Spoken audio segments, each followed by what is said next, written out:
David Anthony, je vous laisse répondre à ça parce qu'il y a encore une fois des choix qui sont assez surprenants. Israël plutôt que l'Afghanistan, la Syrie, Bachar el-Assad ou d'autres. Mais bien sûr, mais ce sont des choix politiques. Et on a affaire à des juristes, à des juges qui sont musulmans, donc qui ont une orientation, qui ont une facilité d'accès à Israël, bien entendu, de se mettre au travail, comme le disait Amir Badran. Là, par contre, lorsqu'il s'agissait de ce procureur de la CPI de s'occuper de ce qui se passait en Libye, puisqu'il était l'avocat du fils de Kadhafi, du dictateur, des massacres qu'il y avait là-bas, ou en Syrie, de ceux de Bachar al-Assad, ou dans d'autres endroits du monde, on les entendait jamais. C'est-à-dire que c'est une organisation, on n'entendait jamais parler. Dès que le conflit à Gaza, ils se sont réveillés et sous couvert de ce qu'on entend, voilà, de la démocratie, des droits de l'homme, tout d'un coup, dès que ça devient, il y a un conflit avec Israël, ces gens-là se mettent au travail. C'est quand même assez curieux.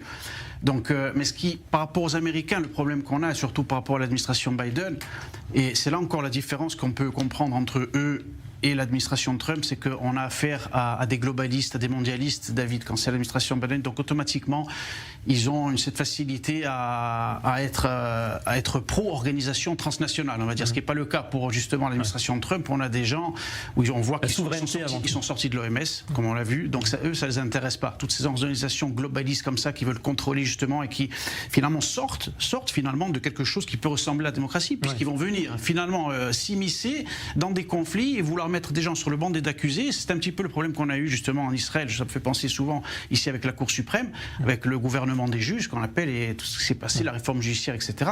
Donc c'est un problème. Donc non aux instances supranationales qui quelque part faussent un petit peu le jeu démocratique, c'est un petit peu ce que vous dites. Exactement, ça fausse le jeu démocratique et puis on voit que c'est un parti pris puisqu'on les entend jamais sur d'autres conflits et justement voilà, ces organisations-là sont là de suite, elles se réveillent lorsque c'est Israël. Donc il y a un problème.